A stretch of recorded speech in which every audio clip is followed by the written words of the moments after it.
အားလုံးပဲမင်္ဂလာပါခင်ဗျာယုံကြည်သူညီကိုမောင်နှမများအားလုံး Awakening အသင်းသူတင်သားအားလုံးကိုယေရှုနာမ၌မင်္ဂလာပါလို့ဒီနေ့ကနေနှုတ်ဆက်ပါတယ်ဒီစာနေ့ကတော့အားလုံးသိတဲ့အတိုင်းပဲတကဘာလုံးမှာမိခင်များနေ့အနေနဲ့သတ်မှတ်တဲ့အပတ်ဖြစ်ပါတယ်မိခင်များနဲ့ပတ်သက်ပြီးတော့ကျွန်တော်တို့အထူးဂုဏ်ပြုခြင်းတွေကျေးဇူးတင်စကားပြောခြင်းတွေအထိမ်းအမှတ်တွေနဲ့လုပ်ပေးတဲ့ကာလဖြစ်ပါတယ်အဲဒါကြောင့် Awakening အသင်းတော်မှာရှိတဲ့မိခင်များအားလုံးကိုလည်းအသင်းတော်တစ်ခုလုံးကိုစားဆရာအနေနဲ့ဒီနေ့ကနေမိခင်များအားလုံးကိုဖခင်ရှင်ကောင်းချီးပေးပါစေဆိုပြီးတော့အရင်ဆုံးအထူးဆုမွန်ကောင်းတောင်းပေးပါတယ်ဟုတ်ပြီဒီတစ်ပတ်မှာကြတော့အသင်းသူတင်သားတွေနဲ့ online ကနေကြည့်တဲ့ယုံကြည်သူညီကိုမောင်နှမများနဲ့အချိန်ယူဖို့ဆုတောင်းပြင်ဆင်တဲ့အခါမှာဒီနှစ်ပတ်သုံးပတ်လောက်ကိုပညာနဲ့ပတ်သက်ပြီးတော့အချိန်ယူဖို့ဘုရားကဖွင့်ပြပါတယ်အဲဒါကြောင့်ဒီတစ်ပတ်ကနေစပြီးတော့ဆရာအနေနဲ့ပညာရှိတော်သူပညာနဲ့ပတ်သက်ပြီးတော့ကျမ်းစာမှာပြောတဲ့အချက်လက်တွေပေါ်မှာသုံးပတ်လောက်ကိုအချိန်ယူမှာဖြစ်တယ်ဒီတစ်ပတ်ကနေစတင်မှာဖြစ်ပါတယ်ဒီနေ့တရားဟောချက်ကောင်းစဉ်ကတော့ပညာရှိတော်သူဆိုတဲ့ကောင်းစဉ်နဲ့အချိန်ယူမှာဖြစ်ပါတယ်အချီပြုကျမ်းကတော့မဿဲရှင်မဿဲခရစ်ဝင်ကျမ်းအခန်းကြီးခွန်အငယ်24ကနေ25ဖြစ်ပါတယ်အဲ့ဒီကျမ်းပိုက်ထဲကနေအတူတကွအရင်ဆုံးဖတ်ကြရအောင်နော်အားလုံးကျမ်းစာအုပ်အသီးသီးရှိတဲ့နေရာမှာယူထားပြီးတော့ကျမ်းစာတွေလမ်းရင်းနဲ့ရှင်မဿဲခရစ်ဝင်ကျမ်းအခန်းကြီးခွန်အငယ်24ကနေ25ကိုအတူတကွဖတ်ကြရအောင်နော်ဟုတ်ပြီအကျဉ်သူတွေငါဟောပြောတော့ဤစကားကိုကြား၍နားထောင်၏ထိုသူတွေကြောက်ပေါ်မှာအိမ်ဆောက်တော့ပညာရှိတဲ့သူကြောင့်ကိုငါပုံပြမည်မိုးရွာ၍ရေစီးတဲ့နဲ့လေလာ၍ထိုအိမ်ကိုတိုက်တည်ရှိသောကြောက်ပေါ်မှာတည်သောကြောင့်မပြိုမလဲနေ၏ဆိုပြီးတော့ယေရှုခရစ်တော်ပြောတာကိုဒီကျမ်းစာထဲမှာတွေ့ရတယ်နှုတ်ကပတ်တော်အဖြစ်အားလုံးကိုဖျားရှင်ကောင်းချီးပေးပါစေဒီနေ့တရားဒေသနာတွေ့ခဏလေးအရင်ဆုတောင်းကြရအောင်ကိုရောဖာဒီနေ့ကိုရောသားသမီးတယောက်ချင်းစီအသက်တာ၌ကိုရောရဲ့အသက်ရှင်တဲ့နှုတ်ကပတ်တော်အဖြစ်စကားပြောတော်မူပါအတုံးတော်ခါနဲ့သားရဲ့နှုတ်ဆက်ပါဆက်တတာကိုဗိတ်သိအတုံးပြုတ်တယ်လို့မျိုးခံယူမဲ့နှလုံးသားတည်တည်ကိုလည်းကောင်းတော်မြတ်များဖြစ်စေပါနှုတ်ကပတ်တော်မျိုးစီကြတဲ့အခါအပင်ပေါက်အသီးသီးပါမိကြောင်းဒီနေ့အချိန်တိုင်းနဲ့နှုတ်ကပတ်တော်သဆုတောင်းတဲ့အခါမှာကယ်တင်ပိုင်ရှင်သခင်ယေရှုခရစ်တော်ဖျားနာမ၌ဆုတောင်းကြပါ၏ဖဖျားသခင်အာမင်ပညာရှိတော်သူဆိုတဲ့ခေါင်းစဉ်နဲ့အချိန်ယူမှာဖြစ်ပါတယ်ကျမ်းစာထဲမှာပညာနဲ့ပတ်သက်ပြီးတော့သုတ်တန်ကျမ်းမှာရောဓမ္မဟောင်းနေရာတော်တော်များများနဲ့ဓမ္မတစ်ကျမ်းပိုက်တော်တော်များများမှာအရေးတကြီးအလေးထားပြီးတော့ဖော်ပြတာကိုတွေ့ရတယ်ပညာနဲ့ပတ်သက်လို့ရှိရင်လောကကပြောတဲ့ပညာနဲ့ကျမ်းစာပြောတဲ့ပညာကလုံးဝကွဲပြားခြားနားတယ်ဆိုတာကိုကျွန်တော်တို့လေ့လာရင်တွေ့နိုင်ပါတယ်အဲဒါကြောင့်ကျွန်တော်ဒီနေ့ပညာနဲ့ပတ်သက်ပြီးတော့ကျမ်းစာကဘယ်သူတွေကိုပညာရှိလို့သတ်မှတ်လဲဆိုတာကိုနှုတ်ကပတ်တော်အဖြစ်အချိန်ယူလေ့လာမှာဖြစ်ပါတယ်လောကကပြောတဲ့ပညာရှိတော်သူဆိုတာကတော့ဘာသာရဲ့တစ်ခုခုသင်ကြားရင်းနဲ့တတ်မြောက်လာခြင်းကနေရတဲ့ပညာတစ်ခုခုဒါမှမဟုတ်ရင်ကျွန်တော်တို့လေ့လာသင်ယူရင်းနဲ့တတ်မြောက်လာတဲ့အတ္တပညာတစ်ခုခုဒါမှမဟုတ်ရင်လည်းတီထွင်ကြံစမှုပိုင်းဆိုင်ရာပညာရက်တစ်ခုခုသိပ္ပံပညာရက်ကိုကျွန်တော်လေ့လာရင်းနဲ့တီထွင်ကြံစနိုင်တဲ့ပညာအဲ့ဒါတွေကိုပညာဆိုပြီးတော့များသောအားဖြင့်သတ်မှတ်ပါတယ်ဒါပေမဲ့ကျမ်းစာကပညာပြောတဲ့အခါမှာကျွန်တော်တို့သင်ယူရင်းနဲ့တတ်မြောက်လာတဲ့ပညာအတန်းပညာတွေအတ္တပညာတွေသိပ္ပံပညာတွေကိုပြောချင်းမဟုတ်ပဲနဲ့ယေရှုဖခင်အသက်ရှင်တော်ဖခင်ကိုယ်တိုင်တည်ကျွမ်းခြင်းထိုဖခင်ကိုယ်တိုင်ကပညာဖြစ်နေတယ်ဒီအကြောင်းအရာနဲ့ပတ်သက်ပြီးတော့အဲ့ဒါကြောင့်ကျမ်းစာပြောတဲ့ပညာတွေကလောကပြောတဲ့ပညာနဲ့ကွဲပြားခြားနားတယ်ဆိုတာကိုဒီနေ့အချက်၃ချက်နဲ့လေ့လာမယ်ပြီးရင်ပေါလုကတစ်ကောအခန်းကြီးနဲ့အငယ်6ထဲမှာဘယ်လိုပြောလဲဆိုတော့လောကီမင်းတို့၏ပညာကိုမဆိုလို့တဲ့ဤကဘာမတိမရှိမီငါတို့၏ဘုံအတိဖြစ်စေခြင်းကဖယားသခင်စီရင်တော်မူသောပညာအဲ့မှာပါပြီနှစ်နေတော့အရာ၌ဝတ်ထားသောဖယား၏ပညာ ပြန်ပြောတယ်ပြီးရင်ကျွန်တော်နည်းနည်းကြော်မယ်အဲ့မှာဆက်ကြည့်မယ်ဆိုရင်ထူပညာကိုလောကီမင်းတဆုံတယောက်မြမသိတိလင်ဘုံကြီးတော်မူသောသခင်ကိုလှဝါကားတိုင်းမှာမကွက်မြက်ကြပြီဆိုပြီးတော့ပေါလုကိုယ်တိုင်ကတိကောအခန်းကြီး1အငယ်6ထဲမှာပညာနဲ့ပတ်သက်ပြီးတော့ရှင်းရှင်းလင်းလင်းရေးထားတာကိုတွေ့ရတယ်ဒီကျမ်းပိုက်တွေကြည်ချမ်းဖြင့်ကျွန်တော်တို့သိနိုင်တာတစ်ခုကတော့ကျမ်းစာပြောတဲ့ပညာကထိုဖျားကိုသိခြင်းပညာထိုဖျားကိုကြောက်ရွံ့ခြင်းပညာထိုဖျားကိုယ်တိုင်ပဲဖြစ်တယ်ဆိုတာကိုဒီနေ့တွေ့ရပါတယ်အဲ့ဒါဆိုရင်ခက်ကာလကြီးကလည်းအမတန်မှဆိုးသွမ်းတဲ့ကာလတပိုင်းမှာဒီခက်ကာလကြီးက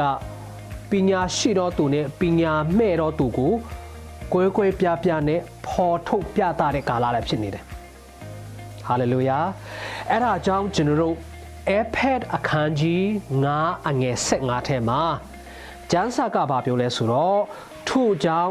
ပညာမဲ့ကဲ့သို့မဟုတ်ပညာရှိကဲ့သို့စစ်စစ်မြင့်မြင့်ကျင့်ဆောင်မိအကြောင်းတတိပြုကြလောဆိုပြီးတော့တတိပေးထားပါတယ်ဒီခေတ်ကာလမှာခဲရင်ဆုပ်ယုပ်တဲ့စူးသွမ်းတဲ့ဒီကာလကြီးမှာပညာရှိတရားအနေနဲ့အသက်ရှင်ပြီးတော့ပညာရှိတရားအားဖြင့်ပညာရှိတရားအနေဖြင့်အလုပ်လုပ်ဖို့အစီခံဖို့ဖျားလို့တော့ရှိတယ်အဲ့ဒါဆိုရင်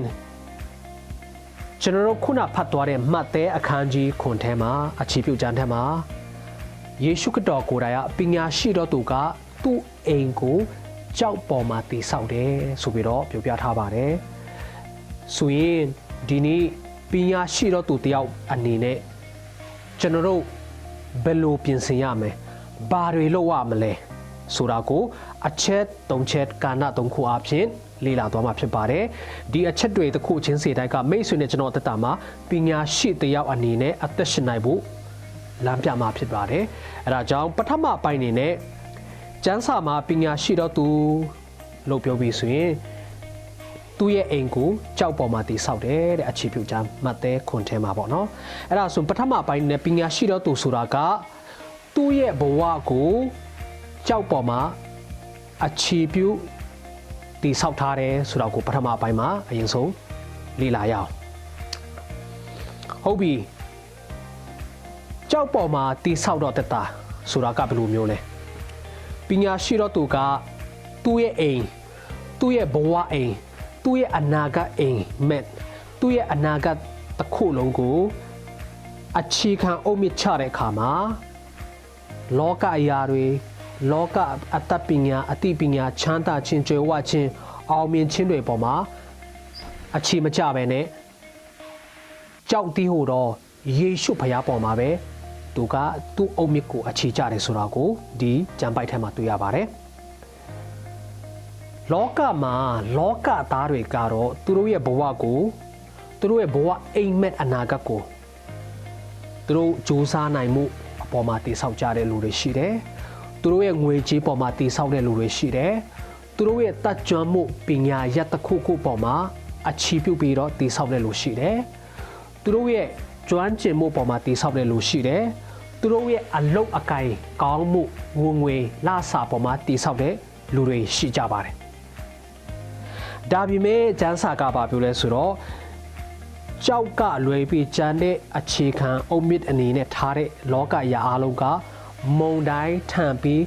လိုင်းလုံးတွေတိုက်ခတ်တဲ့အခါမှာ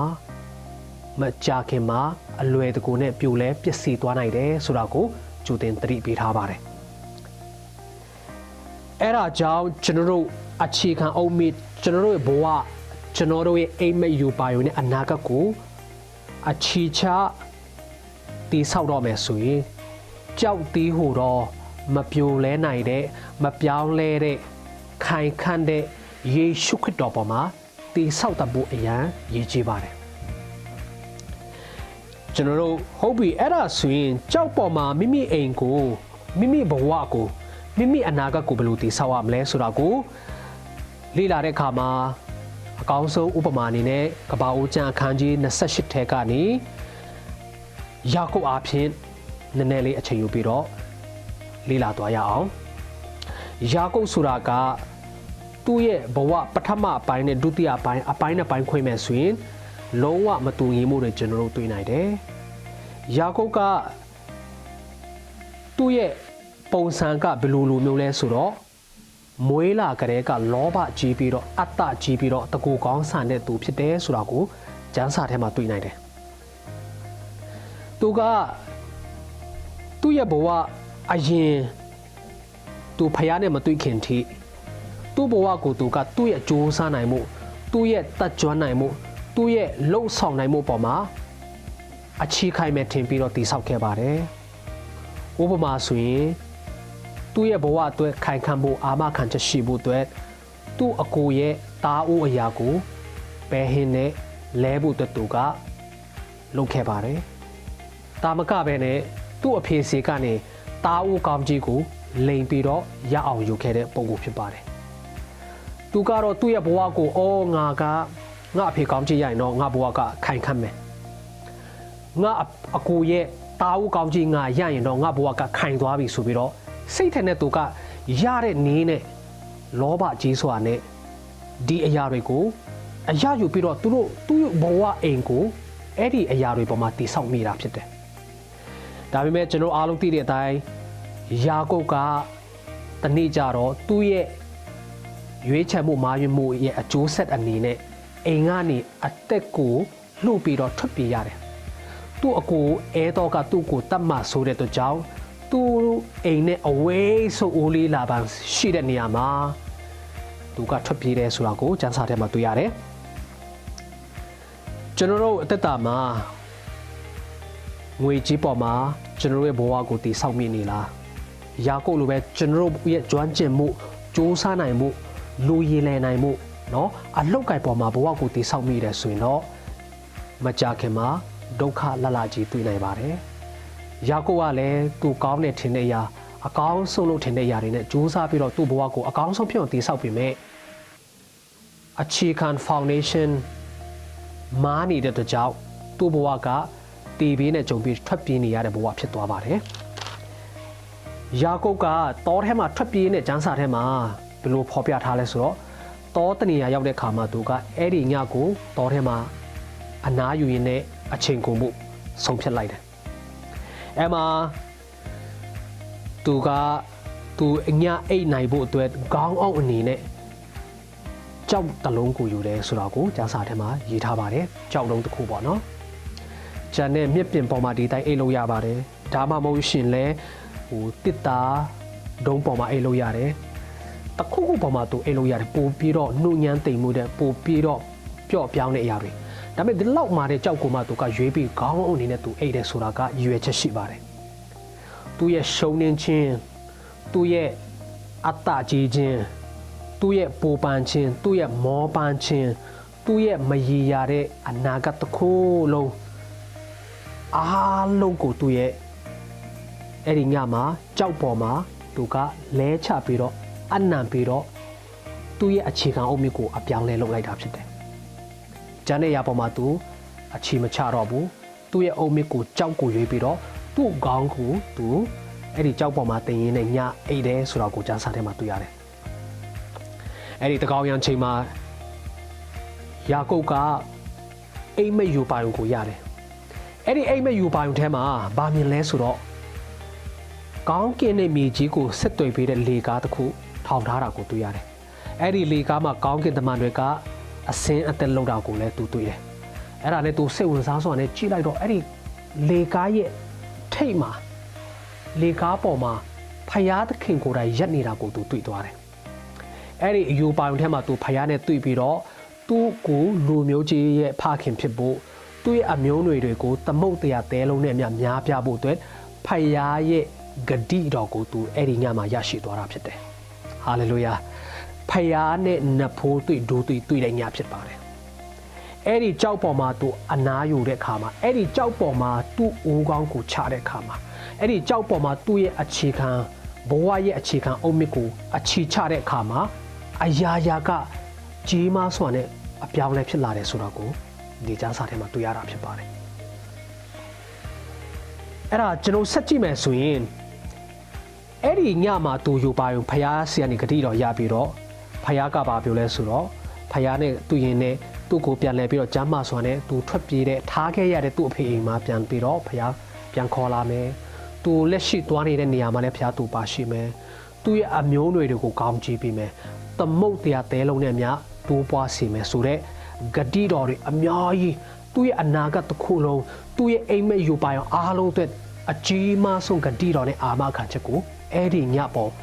ညကြောက်ပေါ်မှာအိမ်ရင်နဲ့သူရသွားတာဖြစ်ပါတယ်အဲ့ဒါကြောင့်မိတ်ဆွေနဲ့ကျွန်တော်အနေနဲ့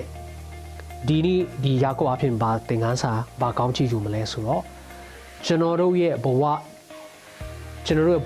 အနာဂတ်ကျွန်တော်တို့ရဲ့အိမ်မက်တွေကိုကျွန်တော်တို့ရဲ့ကျွမ်းကျင်ခြင်းကျွန်တော်တို့ရဲ့တတ်မြောက်ခြင်းကျွန်တော်တို့ရဲ့လှုပ်ဆောင်နိုင်ခြင်းကြိုးစားနိုင်ခြင်းအလုပ်အကိုင်ငွေကြေးပေါ်မှာလုံးဝအခြေမခံမိဖို့ရည်ကြီးပါတယ်မိတ်ဆွေနဲ့ကျွန်တော်ကပညာရှိတဲ့သူတယောက်ဆိုရင်ပညာရှိတဲ့သူတွေကတော့သူတို့ဘဝအိမ်မက်နဲ့သူတို့ဘဝအနာဂတ်တစ်ခုလုံးကိုကြောက်တေးဟိုတော့ယေရှုခရစ်တော်ပေါ်မှာပဲတည်ဆောက်ပါတယ်ယာကုပ်ကလည်းအဲ့ဒီညသူ့ဘဝတစ်ခုလုံးအတွက်အကြီးမားဆုံးအပြောင်းလဲရရှိတယ်ဖယားနဲ့နဖိုးတွေ့တယ်ဖယားရဲ့ဂတိတော်အကုန်လုံးရရှိတယ်သူ့ရဲ့အနာဂတ်တစ်ခုလုံးကအာမခံချက်ရရှိသွားတာဖြစ်တယ်တပိုင်းမှာဆိုရင်သူ့ရဲ့အကြံစီအားလုံးကိုအဲ့ဒီကြောက်ပေါ်မှာအနံပြီးတော့ဖယားအကြံစီနဲ့သူ့ရဲ့အနာဂတ်တစ်ခုလုံးဆက်သွားဖို့အတွက်ဖယားအကြံစီအောက်မှာသူစပြီးတော့သွားလာတတ်ဖို့အဲ့ဒီညမှာသူ့အသက်တာမှာသင်ယူရတာဖြစ်တယ်ကျမ်းစာကြည့်မယ်ဆိုရင်အဲ့ဒီညကနေစပြီးတော့ယာကုပ်ကသူ့ရဲ့သွားခြင်းလာခြင်းဝင်ခြင်းထွက်ခြင်းအားလုံးကဖယားရဲ့လက်တော်ထဲမှာရှိပြီးတော့ဖယားရဲ့ကိုယ်ကချင်းထဲမှာလုံခြုံစွာနဲ့ကျမ်းမာစွာနဲ့ဖယားကအရာရာတိုင်းကိုအောင်မြင်စွာပူဆောင်တယ်ဆိုတာကိုကျမ်းစာထဲမှာပါပါတယ်အဲဒါကြောင့်ပထမအပိုင်းအနေနဲ့ပညာရှိတော်သူကသူ့ရဲ့ဘဝအိမ်ကိုသူ့ရဲ့အနာဂတ်အိမ်မက်တစ်ခုလုံးကိုကြောက်ပေါ်မှာပဲတည်ဆောက်ပါတယ်အဲဒါကြောင့်မိတ်ဆွေနဲ့ကျွန်တော်အနေနဲ့ကျွန်တော်တို့အနာဂတ်နဲ့ဘဝကိုကြောက်ပေါ်မှာတည်ဆောက်ဖို့နံပါတ်1အရေးကြီးတယ်နံပါတ်2မှာကြည့်ရအောင်ပညာရှိတော်သူတွေလုပ်တဲ့ဒုတိယချက်ကပါလဲဆိုတော့ပညာရှိတော်သူကကြောက်ပေါ်မှာမိသားစုကိုတည်ဆောက်တယ်ခုနကျမ်းစာထဲမှာအခြေပြုကျမ်းထဲမှာပါတယ်အိမ်ကိုကြောက်ပေါ်မှာတည်ဆောက်တယ်ပြောတဲ့အတိုင်းပဲပညာရှိတော်သူကသူ့မိသားစုကိုလည်းကြောက်ပေါ်မှာပဲတည်ဆောက်တဲ့သူတွေဖြစ်တယ်ဟုတ်ပြီအဲ့ဒါဆိုရင်ကျမ်းစာထဲမှာကျမ်းမာတဲ့ဖယားကိုဗဟိုပြုတဲ့အိမ်ထောင်ကောင်းတွေအများကြီးရှိတယ်အဲ့ဒီထဲကနေဆက်နေတဲ့ဒီနေ့ယောရှုမစာအခန်းကြီး24အငယ်15ထဲမှာယောရှုကဣသရေလလူမျိုးတို့ကိုပြောပြတဲ့ကျမ်းပိုက်ကိုအနည်းငယ်ဖတ်ခြင်းနဲ့ငါနဲ့ငါမိသားစုဖြစ်ရင်ထာဝရဘုရားကိုသာဝတ်ပြုမိဆိုပြီးတော့တနိုင်ငံလုံးတမျိုးသားလုံးရှိမှာယောရှုကသူနဲ့သူမိသားစုကထာဝရဘုရားကိုသာတစ်သက်လုံးတစ္ဆာရှိစွာကိုးကွယ်မယ်ဆိုပြီးတော့ကြွေးကြော်တာတွေ့ရတယ်ဆိုရင်ပညာရှိတော်သူတွေဆိုတာကသူ့ရဲ့မိသားစုကိုလည်းကြောက်ပေါ်မှာပဲတည်ဆောက်တတ်တာကိုတွေ့ရတယ်အဲ့ဒါကြောင့်ကျွန်တော်တို့ကိုယ့်ရဲ့မိသားစုအမတန်မှအရေးကြီးပါတယ်တော်တော်များများလူတွေထင်တာကဖျားပြင်သူတို့အလောက်ကိုင်းကောင်းမှမိသားစုကိုကျွေးမွေးလို့ရတယ်မိတ်ဆွေတငယ်ချင်းကောင်းရှိမှပဲအတိုင်းဝိုင်းကောင်းရှိမှပဲရည်ရှည်ရက်တည်လို့ရတယ်လှုပ်ရှားလို့ရတယ်ထင်ပြီးတော့မိသားစုထက်အလုပ်ကိုဦးစားပေးတဲ့လူတွေအများကြီးပဲမိသားစုထက်ငွေကြီးကို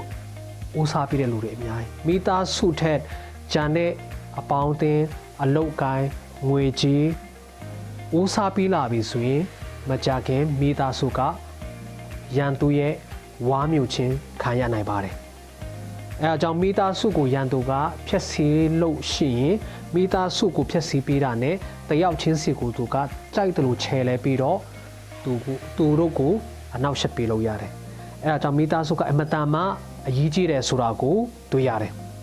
မိသားစုတစ်ခုကိုဆုံးရှုံးလိုက်ပြီဆိုရင်ပြန်လဲအစားထိုးလို့မရတော့ပါဘူးတင်းရဲ့မိဘကိုဘယ်တော့မှတင်းအစားထိုးလို့မရဘူးတင်းရဲ့သားသမီးကိုတင်းကဘယ်တော့မှအစားထိုးလို့မရပါဘူးသားသမီးဆိုတာကကိုယ့်ထက်ကမွေးတာနဲ့မွေးစားတာလည်းမတူပါဘူးပြောချင်တာကပါလဲဆိုတော့မိသားစုဆိုတာကဘယ်လို့မှအစားထိုးလို့မရဘူးအဲ့ဒါကြောင့်ပညာရှိတော်သူကသူ့ရဲ့မိသားစုကိုကြောက်ပေါ်မှာခိုင်ခန့်အောင်အခြေခံတေချာအုံမြချပြီးတည်ဆောက်ပါတယ်ခေတ်ကာလကြီးကလည်းစင်ခေါ်ခြင်းအမတန်မှကြီးတယ်ရန်သူစာတန်ကလည်းအသင်းတော်တွေ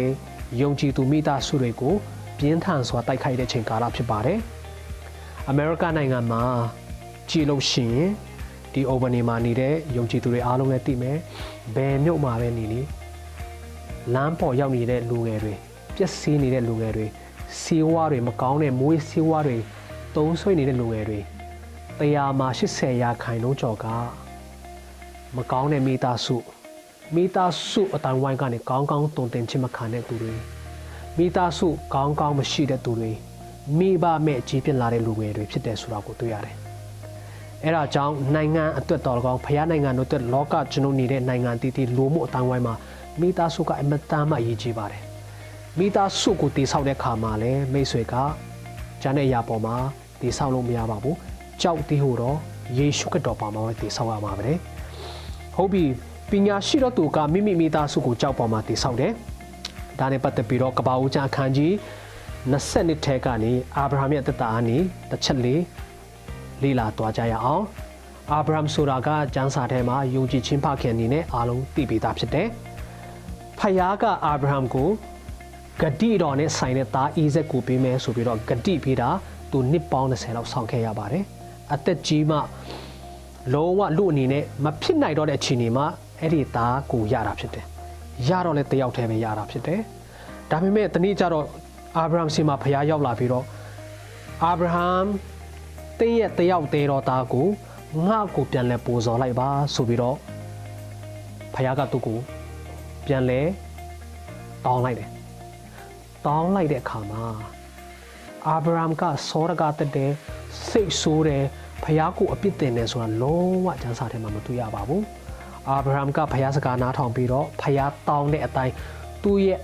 တခုတည်းတော့အနာဂတ်သူ့ရဲ့တယောက်တည်းတော့အနာဂတ်မျိုးဆက်တိုးပွားဖို့ဖျားပေးထားတဲ့သားကိုပူဇော်ဖို့မော်ရီတောင်ကိုသွားတယ်လူရင်းသူရှင်ပြောမယ်ဆိုရင်မော်ရီတောင်ပေါ်မှာသူ့သားအိဇက်ကိုပူဇော်ဖို့ဖြစ်လာတဲ့ခါမှာအာဗြဟံကကြောက်နဲ့ရစ်ပလင်ကိုတိဆောက်တယ်ဆိုတာတွေ့ရတယ်အဲ့ဒီကြောက်နဲ့တိဆောက်ထားတဲ့ရစ်ပလင်ပေါ်မှာသူ့သားအိဇက်ကိုလျောင်းခိုင်းပြီးတော့သူ့သားကိုရစ်ပူဇော်ဖို့သူကပြင်ဆင်တဲ့ခါမှာဖခင်ရဲ့ကောင်းကင်တမန်ကတင်းရဲ့ယုံကြည်ခြင်းငါတွေ့ပြီးမတတ်နေဆိုပြီးတော့ပြန်ပြီးတော့အာဗြဟံရဲ့ယုံကြည်ခြင်းစာမေးပွဲကိုအောင်သွားတာတွေ့ရတယ်။ဆိုအဓိကပြောချင်တာကပါလဲဆိုတော့အဲ့ဒီနေ့မှာအာဗြဟံကသူ့ရဲ့အနာဂတ်သူ့ရဲ့မိသားစုသူ့ရဲ့တယောက်တည်းတော်သားဂတိတော်ပြည့်စုံစေမယ့်အနာဂတ်မျိုးဆက်ကိုသူ့ရဲ့အလိုဆန္ဒငါသားငါဆန္ဒဆိုတဲ့ငါအလိုငါရဲ့အနာဂတ်ဆိုတဲ့နေရာကနေလက်မြောက်အရှုံးပေးပြီးတော့ဖခင်ရဲ့ရစ်ပလင်ကြောက်ပေါ်မှာတင်လိုက်တဲ့အခါမှာဖခင်ပိုင်တော်သားဖခင်အလိုတော်ရှိတဲ့အတိုင်းလမ်းပြမဲ့အသားဖခင်စီမှာအနံ့ခြင်းဖြစ်သွားတယ်ဟာလေလုယာအဲ့ဒါကြောင့်ကိုယ်ဆန္ဒအတိုင်းကြီးလာမယ်ကိုယ်ဆန္ဒပြုဝဖို့အတွက်သူကတောင်းယူရမယ်ဆိုတာမျိုးမဟုတ်တော့ဘဲနဲ့ဖခင်ကသူ့အလိုတော်အတိုင်းလမ်းပြမယ်ဖခင်ဘုန်းတော်အတွက်ဖခင်အသုံးပြုမဲ့သားဆိုပြီးတော့ဖခင်စီမှာပြန်အနံ့ခြင်းပြုတဲ့အချိန်တိုင်းဒေတာဖြစ်ပါတယ်အဲ့ဒါကြောင့်အာဗြဟံကသူ့သားအိဇက်ကိုကြောက်ပေါ်မှာတင်ပြီးတော့ပူဇော်ဖို့လုပ်တဲ့နေရာနေစပြီးဖခင်ဂတိတော်ကသူ့ပေါ်မှာနောက်ထပ်အာမခံချက်ရသွားပါတယ်တင်းကိုလူမျိုးကြီးဖခင်ဖြစ်စေမယ်ဆိုတာကို double ဖခင်က confirm ပေးတယ်ဒုတိယအချိန် confirm ပြီးတော့အဲ့ဒီကနေစပြီးတော့အာဗြဟံကသူ့သားအဖြစ်သူ့အမျိုးတွေကဆက်ပြီးတော့ကောင်းကြီးခံစားတယ်ဆိုတာကိုတွေ့ရတယ်အဲ့ဒါကြောင့်မိဘညီကိုမောင်နှမများဖျားပေးတဲ့သားသမီးတွေကိုဖျားအလိုတော်အတိုင်းပြုစုပြောထောင်တုံတင်ဆုံးမလမ်းပြဖို့အမတန်မှအရေးကြီးတယ်။လောကမှာပတ်ဝန်းကျင်မှာမိဘတော်တော်များများကငါထဲကနေမွေးလာတဲ့ငါသားငါသမီးဖြစ်တဲ့ကြောင့်ငါအလိုဆန္ဒအတိုင်းဖြစ်ရမယ်။ငါအကြိုက်တွေလုပ်ပေးရမယ်။ငါငငယ်တုန်းကမဖြစ်လိုက်ရတဲ့ရည်မှန်းချက်တွေတင်ကိုယ်တိုင်ဖြစ်ရမယ်။ငါအရင်တုန်းကအင်ဂျင်နီယာဖြစ်ချင်တယ်ငါမဖြစ်ခဲ့ဘူးဒါပေမဲ့မင်းအလဲကြတော့ဖြစ်ရမယ်စသဖြင့်ပေါ့နော်ကိုသားသမီးတွေဖခင်ကဘာရည်ရွယ်ပြီးဖခင်ဘာအလိုတော်ရှိလဲဆိုတာကိုစိတ်မဝင်စားတော့ဘဲနဲ့ကိုအလိုဆန္ဒပြုဝဖို့ကိုအကြိုက်အတိုင်းကိုပိုင်တဲ့ပုံစံနဲ့သဘောထားပြီးတော့ကျွန်တော်တို့ကသူတို့ကိုအတင်းအဓမ္မခိုင်းတတ်တယ်အဲ့ဒါကြောင့်အာဗြဟံလိုကြောက်ပေါ်မှာကိုမိသားစုကိုတည်ဆောက်ခြင်းနဲ့ဆိုရင်ဒီမိသားစုနဲ့ပတ်သက်ပြီးဒီသားသမီးတွေနဲ့ပတ်သက်ပြီးကျွန်တော်တို့ရဲ့ရည်မှန်းချက်ကျွန်တော်တို့ရဲ့ဆန္ဒတွေအားလုံးကိုဖခင်ရဲ့ ရစ်ပလင်ပေါ်မှာလက်မြောက်ရှုံးပြီးတော့ယေရှုခရစ်တော်ရဲ့ကြောက်ပေါ်မှာအနံ့ရင်းနဲ့သူတို့အနာဂတ်တစ်ခုလုံးဖျားပေးတဲ့ယူပါတော့ဖျားရဲ့အလိုတော်ပြည့်စုံမှုအတွက်ပဲအနံ့ပြီးအလုံးလုံးအသက်ရှင်တတ်ဖို့ဖြစ်ပါတယ်အဲ့ဒါကြောင့်အာဗြဟံကအဲ့ဒီနေရာကနေစပြီးတော့ဖျားကောင်းကြီးဆက်တိုက်ထပ်မံခံစားတဲ့အပြင်ဣဇက်ကဖြင့်ဂတိတော်သားတွေထွက်လာတဲ့အဲ့ဒီကနေကဘာကြီးမှာအာဗြဟံရဲ့ဆွေစဉ်မျိုးဆက်ကဒီနေ့ဒီချိန်ထိတွေးသားတော်တဲ့ဆွေစဉ်မျိုးဆက်ကောဝိညာဉ်ရေးရာယုံကြည်ချက်မြင့်တော်ဆက်တဲ့မျိုးဆက်တွေကအများကြီးတိုးပွားလာတယ်ဆိုတော့ကိုတွေ့ရတယ်။အဲအကြောင်းပညာရှိတော်သူကဒုတိယချက်မှာဆိုရင်သူ့ရဲ့မိသားစုကိုကြောက်ပေါ်မှာပဲတည်ဆောက်ပါတယ်။အာဗြဟံကဲ့သို့ကိုယ့်ရဲ့သားသမီးတွေကိုယ့်ရဲ့ဇနီးမောင်နှံကိုယ့်ရဲ့မိန်းမကိုယ့်ရဲ့ယောက်ျားအားလုံးရဲ့အနာဂတ်တယောက်ချင်းစီအနာဂတ်ကိုကြောက်ပြီးတော့ခရစ်တော်ဖခင်အသက်ရှင်တဲ့နှုတ်ကပတ်တော်ပေါ်မှာအနံပြီးတော့ဖခင်အလိုတော်တိုင်းအသက်ရှင်တတ်ဖို့အရေးကြီးပါတယ်။ဟုတ်ပြီအဲ့ဒါဆိုရင်ကျွန်တော်တို့နံပါတ်3မှာကျမ်းစာကပြောတဲ့ပညာရှိကအသင်းတော်ကိုကြောက်ပေါ်မှာတည်ဆောက်ပါတယ်ဟာလေလုယာနံပါတ်1ကတော့ပြန်ပြောမယ်ဆိုရင်ပညာရှိတော်သူကသူ့အိမ်နဲ့အနာဂတ်ကိုကြောက်ပေါ်မှာတည်ဆောက်တယ်ဒုတိယမှာပညာရှိတော်သူကသူ့ရဲ့မိသားစုကိုကြောက်ပေါ်မှာတည်ဆောက်တယ်ခုနောက်ဆုံးကျွန်တော်တို့လေ့လာမှာကတော့ပညာရှိတော်သူကအသင်းတော်ကိုကြောက်ပေါ်မှာတည်ဆောက်တယ်ဆိုတာကိုတွေ့ရတယ်ဟုတ်ပြီအဲ့ဒါဆိုရင်မဿဲအခန်းကြီး16အငယ်18ကိုတစ်ချက်လောက်အတူတူကဖတ်ရအောင်နော်ရှင်မဿဲခရစ်ဝင်ကျမ်းအခန်းကြီး16အငယ်18ဒီကျမ်းပိုက်ကိုတော်တော်များများယင်းနေပေးတာဖြစ်ပါတယ်ဒီကျမ်းပိုက်ကိုအားလုံးလမ်းပြီးတော့အတူတူကဖတ်ရအောင်ရှင်မဿဲခရစ်ဝင်ကျမ်းအခန်းကြီး16အငယ်18ဖြစ်ပါတယ်ငါဆိုရီကတင်ဒီပေတရုဖြစ်၏ဤကြောက်ပေါ်မှာငါအသင်းကိုငါတည်ဆောက်မည်ထိုအသင်းကိုမရဏနိုင်ငံ၏တကားတို့သည်မနိုင်ရဆိုပြီးတော့ယေရှုခရစ်တော်ကိုယ်တိုင်ကသူတည်ဆောက်မဲ့တည်ထောင်မဲ့အသင်းတော်ကိုကျူတဲ့ပြောပြသွားတာကိုတွေ့ရပါတယ်မရဏတကားတွေကိုနိုင်တဲ့အခွင့်အာဏာရတာကအသင်းတော်တစ်ပါးပဲရှိပါတယ်မိတ်ဆွေကိုယ်တိုင်ကဝိညာဉ်တော်ကျင့်ဝတ်တဲ့ဖခင်ရဲ့ဗိမာန်တော်ဖြစ်တယ်လို့ယုံကြည်သူတဆုဝေးပြီးတော့အတူတကွကိုးကွယ်တဲ့ဒေသန္တာရအသင်းတော် local သင်းတော်ဆိုတာလည်းအမတန်မှအရေးကြီးပါတယ်စာတန်ကိုအနိုင်ယူတာစာတန်ကကြောက်တာမရဏတကားတွေပေါ်မှာအခွင့်အာဏာနဲ့အလုံးလုံးခွင့်ရှိတာကအသင်းတော်ပဲရှိပါတယ်အဲဒါကြောင့်အဲ့ဒီအသင်းတော်ကကြံတဲ့လောကအရာတွေလူရဲ့အသွေးခေါ်ပေါ်မှာလူရဲ့စိတ်ခံစားမှုပေါ်မှာလူတွေရဲ့ငွေကြေးပေါ်မှာတည်ဆောက်လို့မရပါဘူးအသက်ရှင်တဲ့ယေရှုခရစ်တော်တည်တော်ကြောက်ပေါ်မှာပဲအခြေခံအုံမြင့်ချပြီးတည်ဆောက်ဖို့ဖြစ်ပါတယ်နိုးထတဲ့အသင်းတော်ယေရှုခရစ်တော်ကိုဗဟိုပြုပြီးတော့ဝိညာဉ်တော်ဖြစ်သွားတဲ့အသင်းတော်တစ်ပါးရှိတဲ့နေရာမှာရှိတဲ့မြို့မှာရှိတဲ့ဒေသမှာရက်ွက်မှာရက်ွက်တစ်ခုလုံးမြို့နယ်တစ်ခုလုံးနိုင်ငံတစ်ခုလုံးကကောင်းချီးခံစားတာကိုပတ်ဝန်းကျင်မှာနိုင်ငံတိုင်းမှာအများကြီးတွေ့နေရပါတယ်အဲ့ဒါကြောင့်မိတ်ဆွေကိုယ်တိုင်ကလည်းမရဏတကားတွေကိုအောင်နိုင်တဲ့အခွင့်ရတဲ့အသင်းတော်ရဲ့အစိတ်ပိုင်းဖြစ်ဖို့ဖျားလို့တော့ရှိပါတယ်ကိုတယောက်တည်းနေတာနဲ့မပြီးပဲနဲ့ယုံကြည်သူတွေသူတို့ကပါဝင်တဲ့ဒေတာ၌အသင်းတော်တစ်ခုခုမှပါအဲ့ဒီအသင်းတော်ကလည်းကြောက်ပေါ်မှာအခြေချပြီးတော့တည်ဆောက်ထားတဲ့အသင်းတော်ဖြစ်ဖို့အမတန်မှရည်ကြီးပါတယ်ကမ္ဘာပေါ်မှာတော့အသင်းတော်တွေဂိုင်းကနတွေအများကြီးရှိပါတယ်အားလုံးလည်းကောင်းပါတယ်အသင်းတော်တွေတည်ထောင်တဲ့အခါမှာဘာရည်ရွယ်ချက်နဲ့ဘယ်အရာပေါ်မှာအခြေပြုပြီးတော့တည်ဆောက်ထားလဲဆိုတာကတော့အရေးကြီးဆုံးမိခွန်းဖြစ်ပါတယ်ဟုတ်ပြီကျွန်တော်တို့အသင်းတော်တည်ဆောက်တဲ့အခါမှာတခါတလေကြာရင်တချို့အသင်းတော်တွေကြတော့စိတ်အားထက်သန်မှု passionate တကယ် passion အပေါ်မှာပဲတည်ဆောက်တဲ့အသင်းတော်တွေရှိပါတယ်တချို့အသင်းတော်တွေကြတော့လဲစိတ်ခံစားမှုခံပြင်းမှုလားဒါမှမဟုတ်လဲစိတ်ခံစားမှုတစ်ခုခုပေါ်မှာအသင်းတော်ကိုတည်ထောင်တဲ့သူတွေလည်းရှိတယ်တချို့အသင်းတော်တွေကြလို့လဲသူများကိုအားကြလို့သူများကအောင်မြင်လို့သူများကိုသဘောကျလို့တည်ထောင်တဲ့အသင်းတော်တွေလည်းရှိတယ်တချို့ကြတဲ့ငွေကြီးအကျိုးမြတ်တစ်ခုခုရမှာမဟုတ်လို့ကိုယ့်ရဲ့အသက်မဝင်ကြောင်အတွက်အသင်းတော်တစ်ခုခုတည်ထောင်တဲ့လူတွေလည်းရှိပါတယ်ဆိုရင်ကျမ်းစာပြောပြတဲ့အသင်းတော်ကြတော့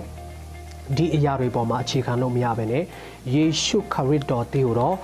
ကြောက်ပေါ်မှာပဲတည်ဆောက်ပြီးတော့အစာပြုရပါတယ် ခုနကျွန်တော်လေးလာတော့တဲ့ကဘာဦးချမ်းမှာယာကုပ်အကြောင်းယာကုပ်ကသူထွက်ပြေးလာတဲ့ခါမှာသူ့ခေါင်းကိုကြောက်ပေါ်မှာသူနားပြီးတော့ချပြီးတော့အိပ်ပျော်သွားတယ်ဆိုတာတွေ့ရတယ်။သူအဲ့ဒီကြောက်ပေါ်မှာသူ့ခေါင်းကိုသူ့ခန္ဓာကိုယ်တစ်ခုလုံးကိုအပ်ပြီးတော့သူ့ခေါင်းကိုငိုက်ဆိုင်ရင်းနဲ့အိပ်ပျော်တဲ့ခါမှာအိမ်မက်ယူပါယူရတယ်။ပြောချင်တာကဒီနေရာမှာကြောက်လို့ပြောရဲဆိုရင်အဲ့ဒီကြောက်ကယေရှုခရစ်တော်ကိုပုံဆောင်ပါတယ်။ကြောက်ပြီးတော့ယေရှုခရစ်တော်ပေါ်မှာသူအနံပြီးအစပြုအခြေခံ foundation တည်တဲ့အခါမှာယူပါယုံဆိုတဲ့အရာကရလာပါတယ်ယူပါယုံဒုတိယမှာလာတယ်ယူပါယုံရတဲ့အခါမှာအဲ့ဒီအနာဂတ်တစ်ခုလုံးဘာဆက်လုပ်ရမယ်ဘယ်လိုသွားမယ်သူ့ရဲ့ဆွေစဉ်မျိုးဆက်အားလုံးနဲ့ပတ်သက်ပြီးဖယားရဲ့တောင်းယူမှုပေါ်မှာစပြီးတော့ခြေနှံတစ်ခုတူလမ်းခွင့်ရတာဖြစ်တယ်သူ့ရဲ့ပထမပိုင်း A site ကတော့ပြီးသွားပြီ B site ကတော့ကြောက်ကနေအခြေပြုပြီးတော့အတစ်ပြန်စတာဖြစ်တယ်စတဲ့အခါမှာကြောက်ပေါ်မှာအခြေတဲတာနဲ့အခြေချပေးတာနဲ့အိမ်မက်ယူပါယုံဆိုတာယူပါယုံ vision ဆိုတာလာပါတယ်အသင်းတော်တည်ထောင်တဲ့အခါမှာယေရှုခရစ်တော်တည်တော်ကြောက်ပေါ်မှာတမန်တရားပေါ်မှာတည်ဆောက်ပြီးတော့ဖယားပြတဲ့ယူပါယုံနဲ့အစပြုဖို့အရေးကြီးတယ်ဆိုတာကိုဒီကျမ်းစာဖြင့်ကျွန်တော်တွေ့ရတယ်ကျမ်းစာထဲမှာဗာတွေ့ရလဲဆိုတော့ယာကုပ်ကမနဲ့ရောက်လာတဲ့အခါမှာသူထပြီးတော့သူခေါင်းငုံအနေနဲ့အသုံးပြုတဲ့ကြောက်ကိုစီနဲ့ပိတ်သိတယ်စီလောင်းထည့်တယ်ဆိုတာကိုတွေ့ရတယ်ပြီးတော့အဲ့ဒီနေရာကို battle ဆိုပြီးတော့နာမည်မဲ့တယ်တဲ့ဒီနေရာမှာဆရာအနေနဲ့ပုံဆောင်ချက်နဲ့နဲ့နေတဲ့အရာတွေနည်းနည်းပြောပြချင်ပါတယ်ယာကုပ်ကသူ့ရဲ့ဘဝအဟောင်းတစ်ခုလုံးကိုထားပြီးတော့စာမျက်နှာတစ်အနာဂတ်ကိုတွားဖို့အတွက်သူတမိုင်းတစ်ခုကိုအစာပြုတဲ့အခါမှာကြောက်နဲ့အစာပြုပြီးတော့သူကကြောက်ပေါ်မှာပဲအခြေခံပါတယ်အဲ့ဒီကြောက်ပြီးတော့ယေရှုခရစ်တော်ပေါ်မှာသူဘဝအခြေချတာနဲ့အခြေခံပေးတာနဲ့အိမ်မက်ယူပါယုံ vision ယူပါယုံဆိုတာဒုတိယမှာလာပါတယ်အဲ့ဒီယူပါယုံထဲမှာဖယားကဂတိပေးတဲ့တိုးပွားခြင်းတွေဘာလို့ရမယ်ဖယားကဘာတွေလုပ်ပေးမယ်ဆိုတဲ့အာမခံချက်နဲ့ဂတိတော်တွေရပါတယ်အဲ့ဒီယူပါယုံတိုင်းသူ့အနာဂတ်ကိုသူဆက်သွားတယ်ပြီးတာနဲ့သူမနဲ့ထတဲ့ခါမှာသူခေါင်းအုပ်နဲ့ကြောက်ကိုစီနဲ့သူဗိတ်တိတ်တာကိုတွေ့ရတယ်ကျမ်းစာထဲမှာစီလို့ပြောတယ်ဆိုရင်တန်ရှင်တော်ဝိညာဉ်တော်တော်၎င်းတန်ရှင်တော်ဝိညာဉ်တော်ဗိတ်တိတ်ခြင်းကိုပုံဆောင်ပါတယ်အဲ့ဒါကြောင့်ပညာရှိတော်သူကအသင်းတော်ကိုဘယ်လိုတည်ဆောက်လဲဆိုတော့ကြောက်သေးဟိုတော့ယေရှုခရစ်တော်ပေါ်မှာအခြေပြုပြီးတော့အိမ်မက်ယူပါ vision နဲ့တွားမယ်ပြီးတာနဲ့စီတီဟိုတော့တန်ရှင်တော်ဝိညာဉ်တော်ဗိတ်တိတ်ခြင်းကိုအပြည့်အဝခံယူပြီးတော့တွားရတာဖြစ်ပါတယ်အဲ့ဒါကြောင့်တမန်တော်ဝတ္ထုအခန်းကြီး1အငယ်8မှာဘာပြောလဲဆိုတော့ထူတော့မရှိတော့လဲသင်တို့အပေါ်တို့တန်ရှင်တော်ဝိညာဉ်တော်ဆင်းသက်တော့အခါသင်တို့ဒီတကိုးကိုရ၍ယေရုရှလင်မှနေစပြီးယူဒာပြည်ရှာမာရိပြည်မြေကြီးစွန့်တိုင်အောင်ငါ့ရဲ့တည်ဖြစ်ကြမယ်ဆိုပြီးတော့ခရစ်တော်ပြောသလိုပဲအသင်းတော်ကအစပြုတဲ့အခါမှာကြောက်သေးတော့ယေရှုခရစ်တော်နဲ့အစပြုရမယ်ပြီးရင်အဲ့ဒီကြောက်အားဖြင့်ပြီးတဲ့အိမ်မက်ယူပါ vision နဲ့ဆက်သွားမယ်အဲ့ဒါနဲ့ဒီအရာအားလုံးကိုအကောင့်ထဲပေါ်ထိရောက်စေမဲ့လမ်းပြပေးမဲ့တန်ရှင်တော်ဝိညာဉ်တော်ရဲ့ဗိတ်တိတ်ခြင်းစီကိုထပ်ပြီးတော့လိုအပ်ပါတယ်ကြောက်တီးတော့နှုတ်ကပတ်တော်ယေရှုခရစ်တော်နဲ့တော့အစပြုတယ်ဒါပေမဲ့ယူပါုံလေးရပြီးပြီအိမ်မက်ယူပါုံရပြီးပြီဒါပေမဲ့စီမလာလို့ရှင်ကျွန်တော်လုပ်သမျှဟောသမျှပြုသမျှကအမတန်မှထိရောက်ခြင်းနေပါတယ်ခက်ကြမ်းကြမ်းပဲနှုတ်တကယ်ထိရောက်မှုကျဲပြတ်မှုလုံးဝမရှိတော့တာကိုတွေ့ရတယ်အဲ့ဒါကြောင့်ယုံကြည်သူတွေအမှုတော်ဆောင်တွေအမှုတော်မှာကိုယ်အသင်းတော်မှာကြောက်သေးတော်ယေရှုခရစ်တော်ပေါ်မှာတည်ဆောက်ကြရအောင်နှုတ်ကပတ်တော်ပေါ်မှာပဲတည်ဆောက်ကြရအောင်ပြီးတာနဲ့ကျွန်တော်အဲ့ဒီကြောက်အားဖြင့်လာတဲ့အိမ်မက်ယူပါ vision နဲ့ဆက်သွားရအောင်အဲ့ဒီ vision ကပဲကျွန်တော်အနာဂတ်ကိုမောင်းနေမှာဖြစ်တယ်အဲ့ဒီ vision ကိုအထမြောက်စေပြီးတော့အကြံစီတွေကိုအောင်မြင်ခြင်းပေးတဲ့စီတီတော်တန်ရှင်တော်ဝိညာဉ်တော်ဗိတ်တိတ်ခြင်းကိုလည်းအသင်းတော်တွေမှာယုံကြည်သူတွေကစာငတ်တောင်းခံတတ်ဖို့အင်မတန်မှအရေးကြီးပါတယ်အဲ့ဒါကြောင့်ယာကုပ်ကအဲ့ဒီနေရာကို battle ဆိုတာကဖယားအိမ်တော် the house of God ဖယားအိမ်တော်လို့ပြောပါတယ်။ဒါပိုင်းမှာဆိုဖယားအိမ်တော်တည်တော်အသင်းတော်ဖယားအိမ်တော်တည်တော်မိတ်ဆွေနဲ့ကျွန်တော်အသက်တာအသင်းတော်ကကြောက်ပေါ်မှာအခြေပြုပြီးတော့ ကောင်းကင်ကနေဖခင်ဖွင့်ပြတဲ့ယူပါယုံနဲ့တွားရင်းနဲ့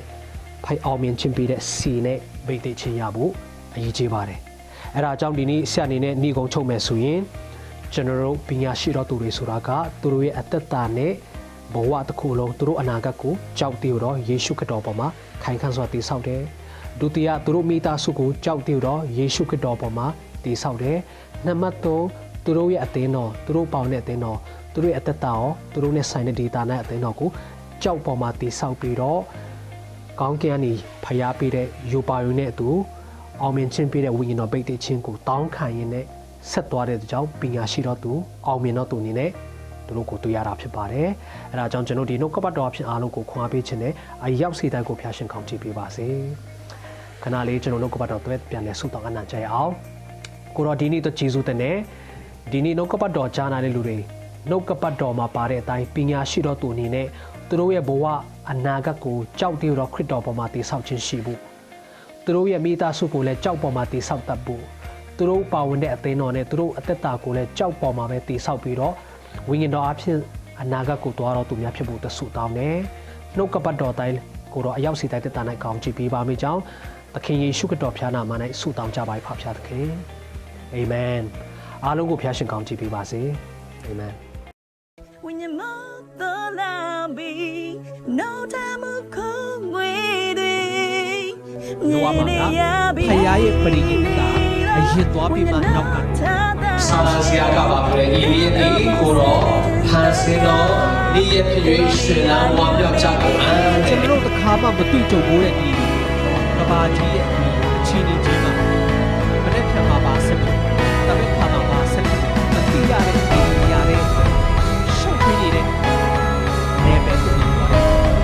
ကျွန်တော်တို့အားလုံးမှာအားမှာဖယားဦးဆောင်အဲ့ဒါကြောင့်ကျွန်တော်ဆာလာဆရာကပါဘုရားတော်ကိုကျွန်တော်ချီရှိမှာဘီးဖတ်ပြီးကျွန်တ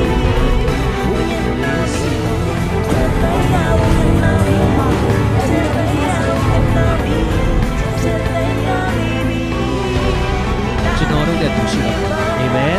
ကျွန်တော်တို့အထဲမှာကျင်လို့တယ်ကျွန်တော်တို့အနားမှာရှိတယ်ကျွန်တော်တို့အပေါ်မှာရှိတယ်ကျွန်တော်တို့ရဲ့အတူအစင်အပြဲ24နာရီ9ရက်